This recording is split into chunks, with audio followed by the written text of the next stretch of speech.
One of the best skill sets that can make you a premium front-end developer in 2025 is animations. That's why so many developers are leveling up. But here is where most people get stuck: building a solid standout portfolio. What they are missing is the formula, the thing that sets great portfolios apart in 2025. So in this video, I'm going to show you how to build a magnetic portfolio piece, something that attracts clients, not just clicks. And you're going to do that by building this 3D image carousel from scratch.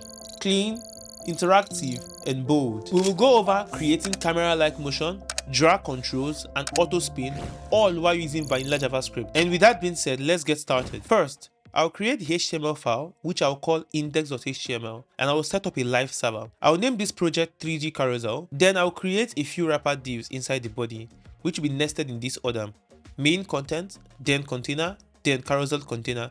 And inside all that, I'll place the carousel. Inside the carousel, I'll add 6 carousel items with images I got from Unsplash. Now, I'm done with the structure, so let's move on to the design with CSS. First, I'll link the CSS file to the HTML, then I'll style the body to create a nice purple gradient. And using the before and after pseudo elements, I'll add in 2 radial blobs, for that oomph. I'll temporarily comment out the carousel items to get a good preview of the background so far. You can see how beautiful the gradient looks. For the body and main content, I'll center it using flex properties. And for the carousel container, I'll define some CSS variables to control the width and the height. I will also add perspective at 1000 pixels for the 3D effect. Then for the carousel itself, I'll create another CSS variable for rotate Y, and I will set the transform style to preserve 3D. I will also set this to full width and height. For each carousel item, I'll start with an opacity of 0.5, and then on hover, it will become 1 to make it interactive. Then for the image, I will give it a max width of 100%. I'll disable pointer events and user dragging just to keep the images fixed, since we'll need to drag it to create the rotating carousel effect. Now, here is where it gets beautiful. Since I have 6 items, I will rotate them 60 degrees apart, pushing them outward using translate Z. Finally, I'll wrap up with a media query to handle mobile screen size. You can see how elegant the carousel looks like it's floating. Now let's bring it to life using JavaScript. First, I'll link the JavaScript file to my HTML. Then right away, I'll define a few constants, basically variables, things like container, carousel, and other DOM items using document query selector. I'll also define a few state variables using let, things like is mouse down, current mouse position, last mouse position, and move to, just to help me track the mouse movement and drag behavior. After that, I'll add the create carousel function. This is the main function that powers the entire 3D movement. Inside this, I'll call another function on resize, which returns the carousel width and height as properties. I'll also define the number of items, the degree per item, and the custom gap between them. Then I'll calculate the distance Z. This is how far the items are pushed outwards in the 3D space. I'll also calculate the field of view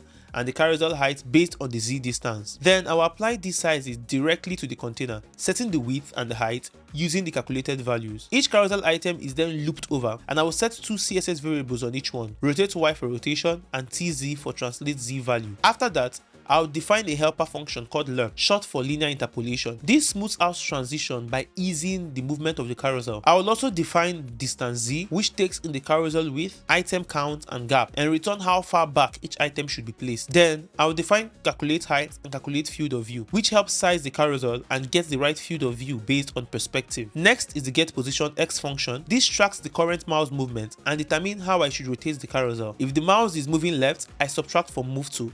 If it's moving right, I add to it. The update function is the animation loop. If I'm not dragging, it auto rotates slowly. Otherwise, it follows my mouse drag. It uses linear interpolation to smoothen everything and updates the rotate Y CSS variable in real time. Then I'll define on resize, which gets the width and the height of the carousel container and returns it as an object. Finally, I'll define the initialize events. I'll handle mouse down, mouse up, mouse leave, and mouse move for dragging with the mouse, and touch start, touch end, and touch move for mobile devices. At the end, I'll call the update function to start the loop and create carousel to lay everything out initially, and I'll call initialize events. And that's it. My JavaScript now powers a fully interactive 3D rotating image carousel. You'll find the link to this CodePen in the description below. If you found this helpful, don't forget to like and subscribe for more tutorials like this.